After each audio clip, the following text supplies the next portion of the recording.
So Crossing the Lines is set in the late 1950s, early 1960s, and it's the story of a reporter, a guy who begins as a reporter for the Atlanta Constitution. His name is Jack Hall, and he's a guy who loves the South. He's born and raised in the South, loves the place where he lives, and for a lot of good reasons. And he loves it, he's comfortable, until in some of the nation's newspapers at the dawning of the Civil Rights era, he begins to see the images in newspapers of things like the black churches when they've been bombed. He begins to see pictures of angry white mobs swarming black kids who are trying to enroll in white schools for the first time. You know, as politicians begin to see these same images, you know, he hears and sees politicians standing in front of state capitol buildings swearing to their constituency that our way of life will never change. And slowly this begins to nag at him and to bother him, and his discomfort increasingly grows. And we'll get to this in a little bit, but in September of 1957, he goes to Little Rock, Arkansas, to cover the integration of Central High School. And there he sees an image in the newspaper that most of you have seen. It is a picture of a white girl named Hazel Bryan screaming at a black girl named Elizabeth Eckford. And it is now an iconic photo of the Civil Rights era. But when he sees this picture, he then becomes fueled to do something about it, to show people the South that he loves, that he's always known, a place that he believes, and I suspect all of us would believe too, that is physically beautiful, that is producing literature and music that is as creative as the world has seen in a number of years, that is doing innovative things in sports, doing new things in music. And so that's what he and his partners set out to do. But as they're doing this, they see too that for all of the good that they see, all of these things, you know, they do see that in the same general era when William Faulkner is in Oxford, Mississippi, writing novels, Martin Luther King is still pleading for racial reconciliation. And during the time when Sam Phillips is producing the music of B.B. King and Elvis Presley and Johnny Cash, at the exact same time as that is going on, black college students are being arrested and thrown in jail for trying to order a cup of coffee at the Woolworth's lunch counter. You know, when Flannery O'Connor is writing short stories and novels, at the exact same time, the governor of Georgia, Marvin Griffin at the time, is trying to stop the Sugar Bowl from taking place because Georgia Tech would be playing a University of Pittsburgh team that has one black player on it. And so Jack begins to see that he loves this place, he loves the South, and it is at the same time producing the best of the world's culture, but also the worst. And it's that tension that sort of drives the story as he tries to reconcile these two realities. So the book opens with Jack reflecting on the first 2 pages are him reflecting on the 394 pages that follow and what he's been through. And in those first few pages, what I hope is that people who read the book would get a sense, indirectly, that the book really isn't about the historical events so much as it is about people. You know, it's not about what happened so much historically as it is about what happens to us and what happens to people when they face radical change, and what happens to people when they're confronted with new ideas that make them uncomfortable, but at the same time ring a little bit true, that have to make sense of their lives when the status quo that they've been used to has been pulled out from under them, and it isn't going to be sustained much longer. And so it isn't so much about the history as it is about us and what happens to us when things begin to change. And so I thought I'd read you that opening reflection, and then we'll go from there. So the book opens this way.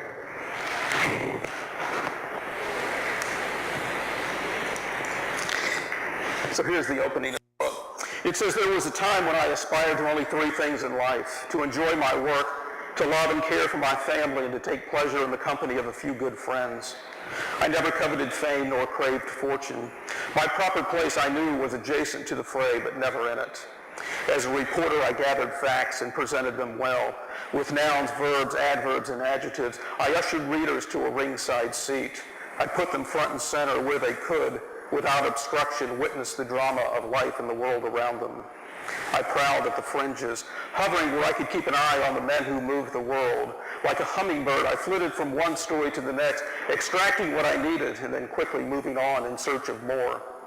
In a perfect world, I thought, I'd do my job and then go home. And there I'd savor the last hours of each day with my wife, Rosemarie, and our son, Chris. But it's been some time since the world was perfect. Our ambition, the Bible says, is to lead a quiet life, but none of us will ever know one. If we're awake in this world, if we breathe in and out, if we put one foot in front of the other, or so much as encounter one other human in the course of a given day, then there's not much hope for more than a few hours rest. God has set this goal before us and then placed it beyond our reach, and that's a mystery that tangles up my mind. If he is good, and I believe he is, then why does his world conspire against us? And if he loves us, and I'll grant that he does, then why does everything get stirred up into one mess after the other, depriving us every day, it seems, of the peace we are meant to have? I suspect that you've had doubts too, and that you've seen the evidence as clearly as I have, and that we've all, in the midst of grief or confusion, built a case against him, that we've proved, at least in our own minds and way beyond a reasonable doubt, that God has lost control of this world.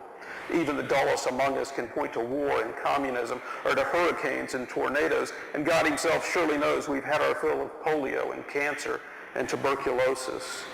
But the testimony that's even more disturbing is what we see 2 feet in front of our own faces. It's what I've seen in up and down Peachtree Street, in Montgomery and Little Rock and Nashville, and even in the hearts of the people I love. There was a time when I really yearned for more than a peaceful life, when I was content with a backyard barbecue, a good ball game, cuddling with Rosemarie while we watched Ed Sullivan, and for years the world spun my way. Month after month, life provided more than I asked, until the summer of 1954, until the night my home was bombed, until the lives of my wife and son were threatened, until, in the pitch black hours of a brand new morning, our comfortable existence was shattered, and every good thing that I had taken for granted was, in the flash of that single explosion, gone. Ever since, I've been nagged by the thought that God himself has been plotting against me, that he has, for reason he hasn't deigned to share my path with the worst of the world's problems. There have been days that I even thought he hovered above, just waiting for the pieces of my life to come this close together. And then wham, he dusts off some favorite calamity, hurls it my way, and watches as life peels off into some new wreckage, forcing me to sort out some mess I never made. It's ridiculous, I know, to think that the God of the universe would trifle with the likes of me, Jack Hall. And trust me, I've spent the opening hours of 1,000 mornings wondering, why me, Lord? Why, when there are so many deserving creeps in the world, me? To date, God's felt no obligation to answer, and by his silence, he sets before me the same question he posed to Job. And exactly who are you, pipsqueak, to question me? Fair enough, I suppose, but like Job, I have been wounded and forever scarred. An event like that lingers, and it's always there, lurking, and I'm not sure I've known a sound night's sleep in the past 6 years. So the story, as it moves from here, is a story that takes place in the real world. I mean, it takes place in a tangible and physical place, just like the place where we live. And so the book and the story, it isn't in any immediate sense about ideas like justice or equality or righteousness. No, it is instead a story about people who have to get up in the morning, go to work, and make sense of the world. It's about a guy who writes for a newspaper. In the early stages of the book, it's about a young pastor who's just starting his first church, and nobody knows who he is. They have no idea. They've never heard of Martin Luther King Jr. It's about a seamstress. It's about a railroad car conductor. It's about people who face the circumstances they're confronted with that day and have to deal with what's been given to them to deal with.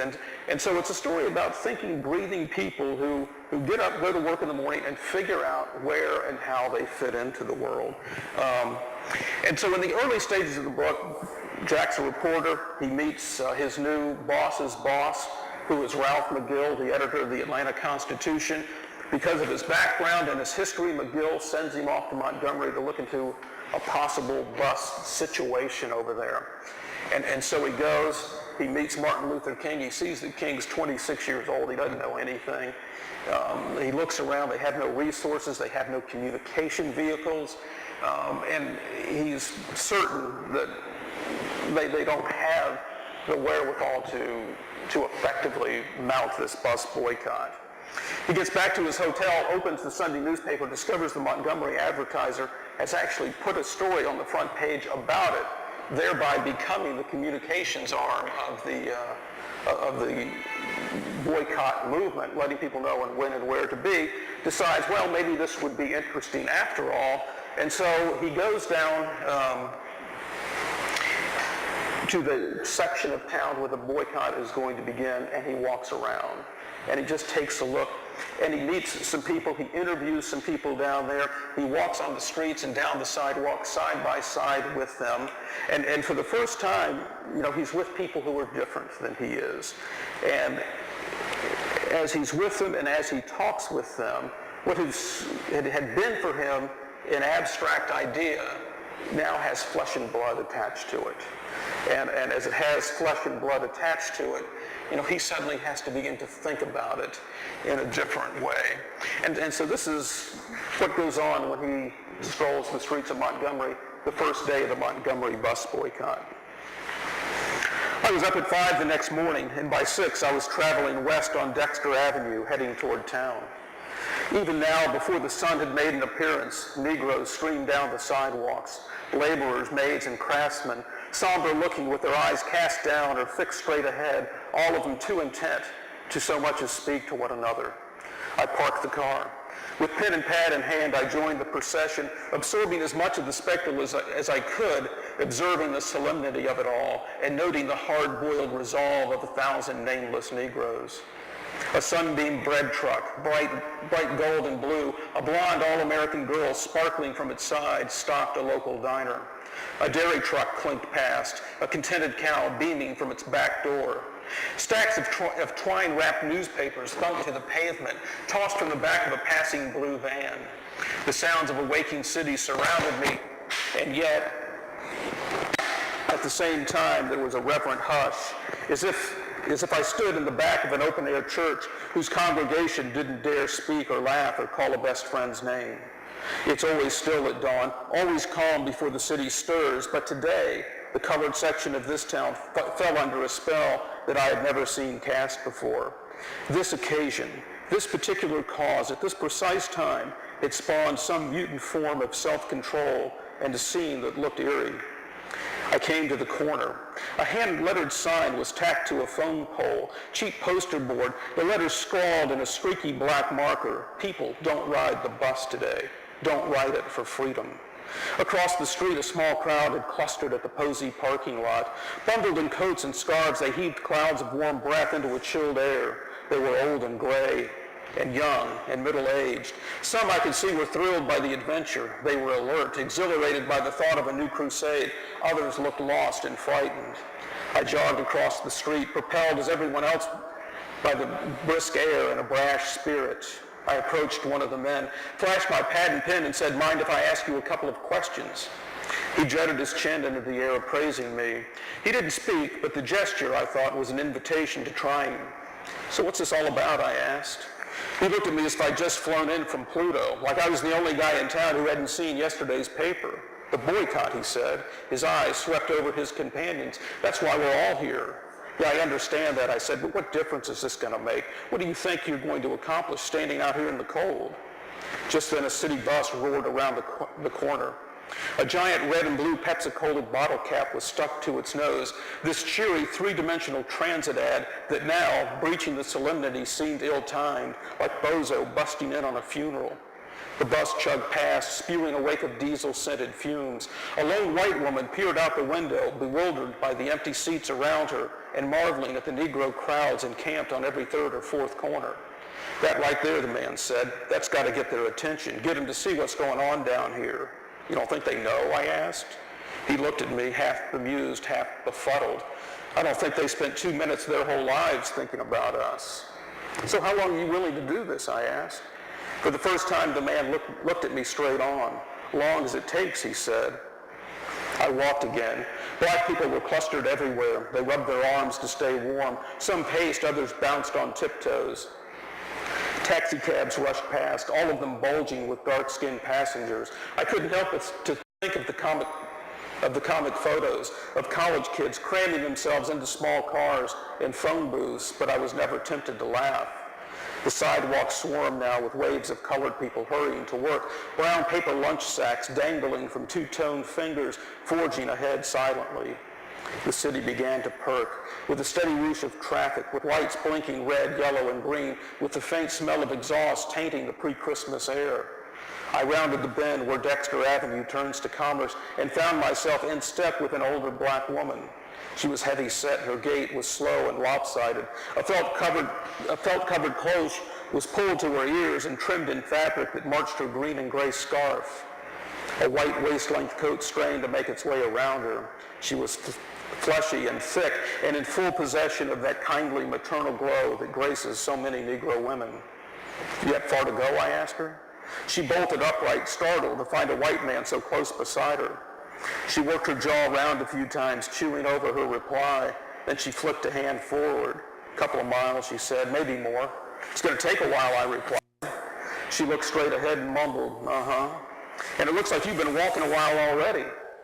Her eyes stayed fixed. 15 minutes, I guess. "You're going to be worn out before you get to work, aren't you?" We came to the corner of Montgomery Street and waited to cross. She looked me up and down, a matriarch sizing up impertinent youth. "I expect my body will be tired," she said, "but my spirit will be rested."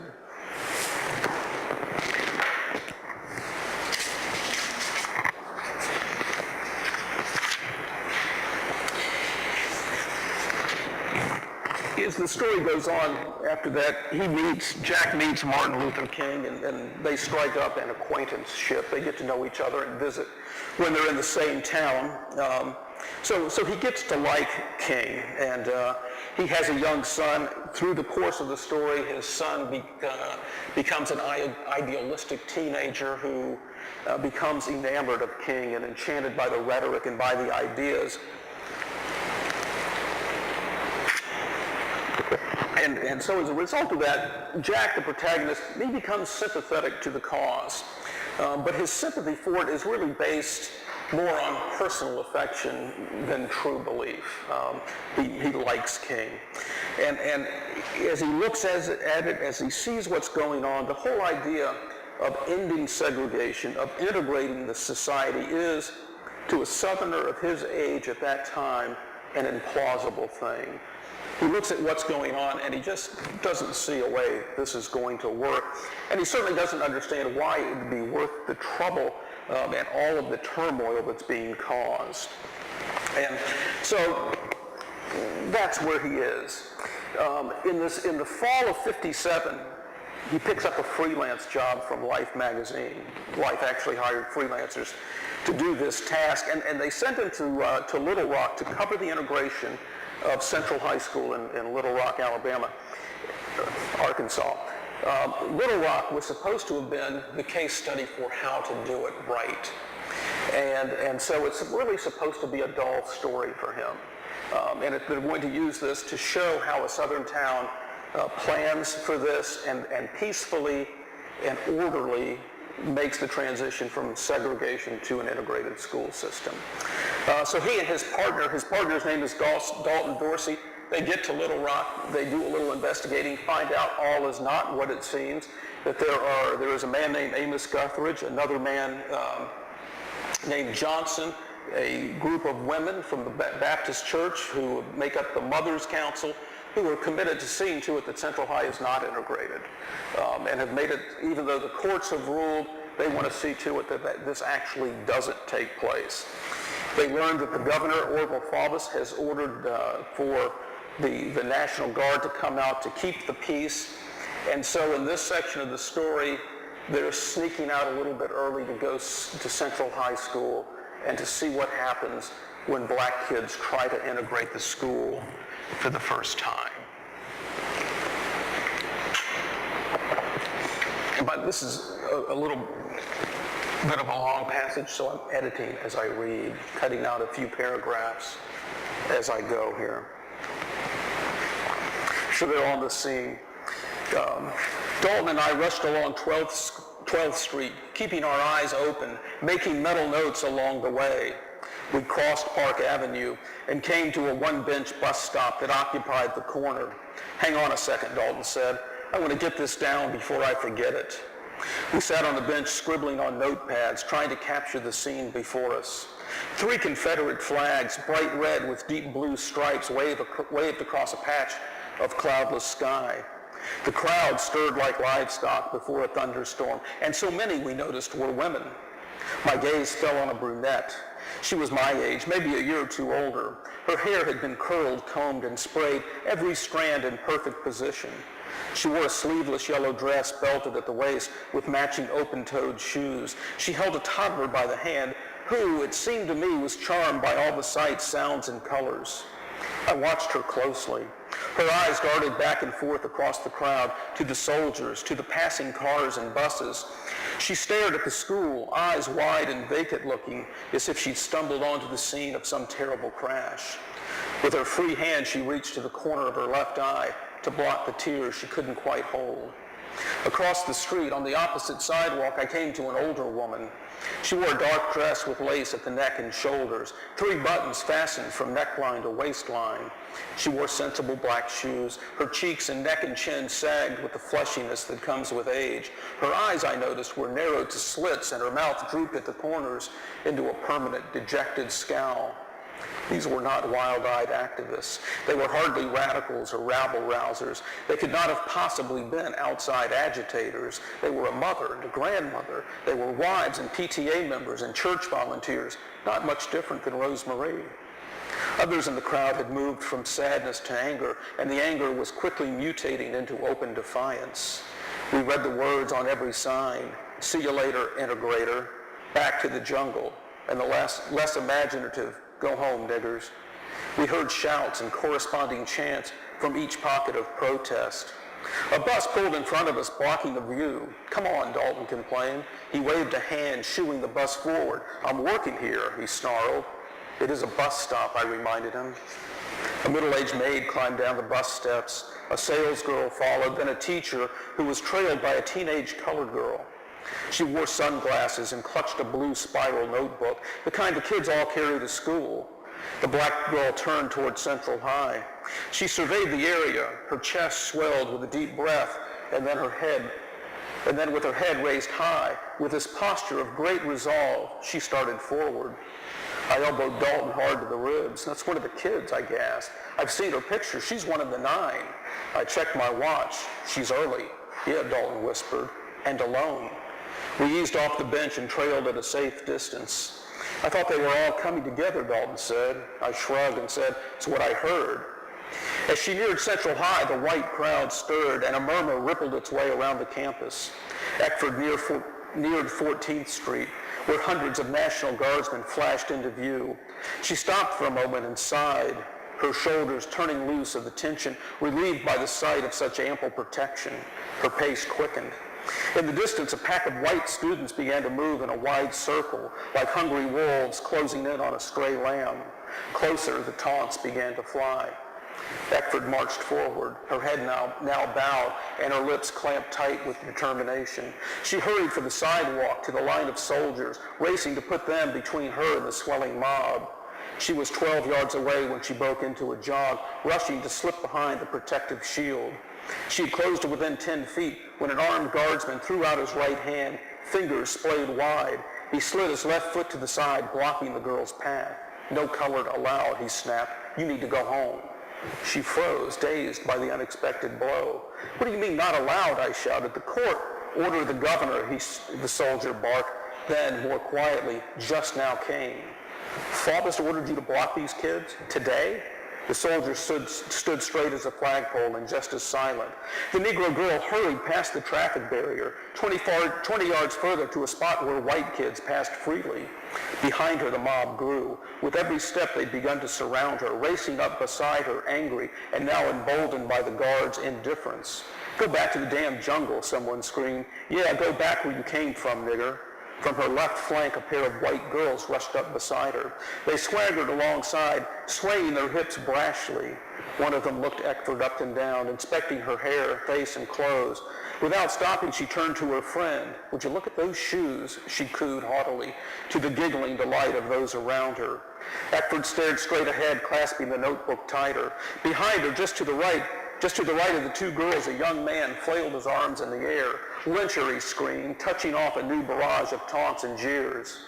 There were 500 guardsmen there. There must have been 100 state police officers watching the scene unfold. Not one of them budged. Not one of them made the first attempt to calm the crowd, to protect the colored kid, or to preserve any semblance of order. Photographers now skirted the crowd. The colored girl came to the second entrance. She turned toward the school, but two guardsmen closed ranks, blocking her path for a second time. The sassy white girl crept up close behind her. She thrust a hip to the side and sneered with more contempt than McCarthy has for communists. She hurried forward to within inches of the colored girl's ear, her lips curled to a snarl. At that moment, a photographer's bulb flashed. "Nigger," the girl screamed, her face mauled by rage. Elizabeth Eckford hurried to the next block. She turned again for the third time, was denied what the courts had granted. Reporters watched the spectacle. Television and radio crews followed close beside her, recording every move, word, and gesture. Eckford marched frantically now, aimless and searching for refuge. She spotted Potter's drugstore and cut to her left, rushing for safety. The crowd closed in, shouting and swarming around her like a cloud of frenzied bees. She reached the store, barreled up the steps, and lunged forward, grasping the door handle when, at the last possible second, the lock twisted closed, leaving this girl's fate to the will of a frothing mob. She turned and stood with her back to the crowd, cornered. The shouts grew louder. Her chest heaved up and down, wounded prey facing down a predator. Then she lowered her head and plowed through the mob. Insults and slurs poured down, pelting her as she passed. She trudged forward to the 16th Street bus stop. She dropped onto the bench, her shoulders hunched, head bowed, coiling into a tight protective shell, trying to block the screaming mob from her mind. A teenage boy, a fellow student at Elizabeth Eckford's new school, stood behind her, no more than 2 feet away. "Just sit on the bench, tar baby, that's what you are." The lines on his forehead creased in a deep-set V, his face flushed with rage. "Nigger," he seethed. "Nigger, nigger, nigger." The colored girl coiled tighter, her head nearly to her knees. She touched a hand to her brow. Tears now appeared, flowing over her cheeks, across her nose, trickling down her neck, inflaming the crowd further. From the right side of the mob, a white man pushed his way through the crowd. He made his way to the bench and sat beside Elizabeth Eckford. "Look," I said to Dalton, "that's Fine, the reporter from the New York Times." Benjamin Fine put his arm around the colored girl's shoulder. "What's he doing?" Dalton asked. "Something he's going to regret," I replied. Fine spoke to the girl too softly to hear above the din. She nodded just faintly. He then placed his hand under her chin, lifted it, bringing her eyes level with his. "Nigger lover," someone screamed. "Yankee Jew," another cried. This time I could read Fine's lips. "Don't let them see you cry," he told her. "Do not let these people see you cry." The girl shuddered, straining to regain her composure. Fine lowered his hand as spite and resentment washed over the Arkansas Negro and the New York Jew. A white woman, older, gray-haired and plump, burst onto the scene. "Leave her alone," she screamed at the crowd. She looked one boy square in the eye. With hands jammed onto her hips, she hollered, "Can't you see she's scared?" "We don't want her here," the kid growled. The woman stared daggers right between his eyes. "You'll be embarrassed by this 6 months from now," she sneered, prompting more angry screams. She stood at Eckford's side, a hand resting on the girl's shoulder. "It's going to be all right," she said. "Just hold on." A bus finally arrived. It seemed as though hours had passed. The woman grabbed Eckford's hand, pulled the girl up, put her arm around her waist. "Come on," she said, "I'll go with you." "Take your nigger and get out of here," a scream shot from the crowd. "Don't come back," another shouted. "Take the bus to Africa." The jeers poured on until the bus faded from view. The mob lingered a few moments, savoring the kill, and then began to drift away, believing, I think, 1 down, 8 more to go. A National Guardsman stormed past Dalton, brushing his shoulders as he charged Benjamin Fine. He spun the reporter around by the shoulder, pushed him backward, and jammed his finger into the old man's chest. "Do that again," the soldier hissed, "and you'll get a first-hand look at the Little Rock jail." Fine stared back, bewildered. "You're inciting the crowd," the soldier barked. "You're making this whole thing worse than it already is." And it was true. Every journalist there would have agreed that Fine insinuated himself into the story. His presence had altered the course of events, and there was no getting around it, further provoked the mob. And if all that weren't enough, he was a Northerner and a Jew, which had given the mob a flesh and blood reason to point and scream, "Outside agitator." Benjamin Fine had violated a cardinal rule of journalism, but I knew, and I suspect others did too, that of all the people there, soldiers, journalists, photographers, parents, teachers, and neighbors, only one man showed the first sign of compassion. Only one guy treated that girl as I'd want someone to treat my own child. Only one guy had the guts and the heart to do the right thing. I walked away from that tiny bus stop, head down and ashamed that with all I knew, with everything I'd been through, it hadn't occurred to me to break a few rules for the sake of simple kindness. Sorry that was so long. I really did carry on, didn't it? But by the way, that is a very accurate description of what actually happened, and Benjamin Fine is a real person who was there and who did that. And that's the episode that inspires Jack and his partners. They decide they're going to create a Southern magazine to show this other side of the South. And their ambition is to show what's good about it. And so they decide they're going to go into business, they're going to open this magazine, they're going to talk about what a great place the South is to deflect attention away from the race issues that are going on. And they have this big argument about who they're going to put on the cover of their very first magazine. And lots of ideas, and they finally decide on a guy named Sam Phillips. He is going to be the cover story of the magazine. If you know the name Sam Phillips, he too is a real guy, and he is best known for being the man who discovered Elvis Presley and Johnny Cash. He also discovered Jerry Lee Lewis and a number of other people. And that's what he is primarily known for, but what isn't quite as well known about him is that he went into business partially, not completely, but one of the reasons he went into business was to bring black music into white mainstream culture. He had grown up with it, loved it, and thought that it would be a good thing for everyone to bring that music into mainstream culture. And so within the context of the music business, he was actually an integrationist, believing that we all had something to gain by this music. And so Jack and his business partner Dalton go to Memphis to interview Sam Phillips. And they spend a day with him. Jack goes back and spends another day with him. And the second time he goes back, he interviews some of the people that he had done business with and recorded. He interviews a blues musician named Howlin' Wolf Burnett, who was a real person. He goes over, drives over the bridge and goes to West Memphis, Arkansas, and interviews a guy named Riley King, who would later become known as Blues Boy King, who would later become known as B.B. King. And he talks with him. The next day he goes with Phillips into the studio and he listens to some songs that he's recorded. A song that was made by Ike Turner and a guy named Jackie Brinson and Willie Kaiser. And they sing a song, he listens to it, called Rocket 88, which Phillips will later say was actually the first rock and roll song ever made.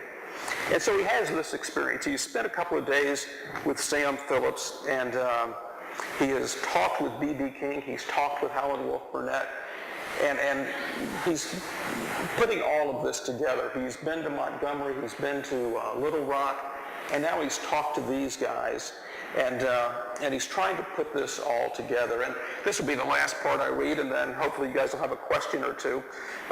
You'll hear me mention some names that you haven't heard before in this. Carson Powers is the name of a white pastor who was Jack's personal pastor. Daisy Bates is a woman who ran the NAACP office in Little Rock and who also ran a weekly newspaper there. And Percy Jackson is a fictional baseball player who was the subject of the first book that I wrote, who makes an appearance here and Walter Jackson is his father.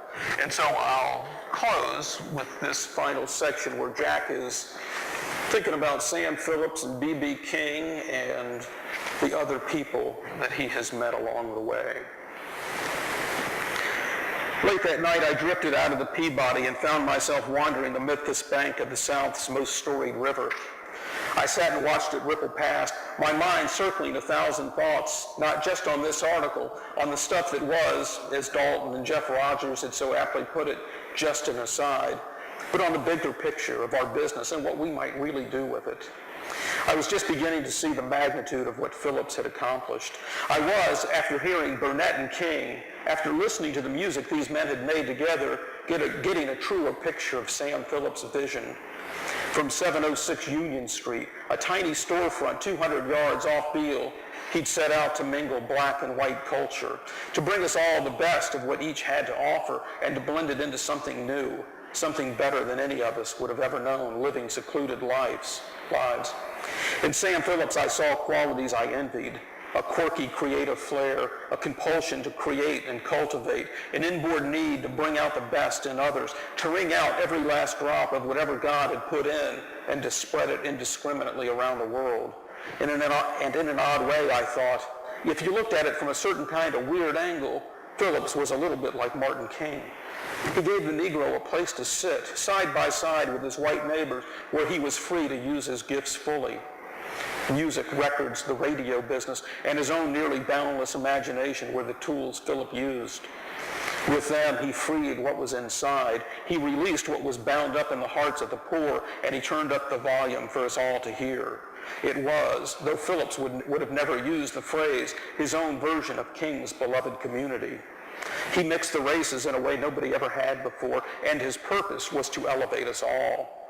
I pitched a stone toward the river, thinking about the contingent factors in my own life, the step-by-step path that led me here to this spot on this night at this exact bend in the Mississippi River. The silhouette of a long, flat barge rounded the river's north bend. A cool gust kicked past, sending fall leaves pattering by. It was after midnight, and my mind ricocheted off one thought and on to another. I was the editor-in-chief of America's newest magazine, and I, like Phillips, had to deal with the life and the gift I'd been given. Uninvited, from a distance and through time, Carson Powers began to nag. If a thing is wrong, do we really want to be a part of it, he'd once asked. Do we want to start down a path that leads where we do not want to go? The barge eased south, past one beguiling city, rich with blues and home-cooked barbecue, on its way to another, resounding with jazz and the Cajun spice of jambalaya. I gazed up at the glittering sky and thought to myself, I'm friends with Percy and Walter Jackson. I drink coffee with Martin Luther King. I've met Daisy Bates and Elizabeth Eckford, and I just spent an evening with B.B. King. I knew people that Powers didn't, and I now knew that they possessed gifts that would sweeten our lives, and that our gifts might add spice to theirs. I watched the Mississippi pass, wondering what would matter in 1,000 years, and who, when my great-grandchildren ran the business, would have had the more profound effect on the world. W.A. Gale, the mayor of Montgomery, or Sam Phillips, the founder of Sun Records? Who, 50 years from now, would have had the greater impact? Marvin Griffin, the governor of Georgia, a man who had power, influence, and more friends than a movie star, or Martin Luther King, a Negro pastor who couldn't get a seat in most of Atlanta's restaurants? B.B. King once played on street corners to pay his power bill. Howlin' Wolf Burnett had played in overalls and cut-up shoes. I'd listened to Willie Kaiser make a miracle through a cracked amplifier he couldn't afford to fix. And I wondered, there on the east bank of the Mississippi, who'd done more to make the world better, them or the Arkansas legislator, Jim Johnson? Willie Kaiser, by the way, I didn't tell you that story. They recorded Rocket 88, first rock and roll song ever made. They drove over from Mississippi, all of their gear strapped to the top of the car. Kaiser's amplifier fell off the car, rolled down the road. The cone of the amplifier was cracked. Nobody had the money to fix it. And so Phillips, they're all fooling around with it. Sam Phillips balls up paper, stuffs it inside the amplifier, makes the guitar sound like a saxophone. And they played it, and it was a best-selling record. and the first rock and roll record ever made. You gotta love that story. So anyway, thank you so much for listening to a few passages from that. And if anyone has a question, I would love to answer it if I can. Remembering I'm a novelist, not a historian.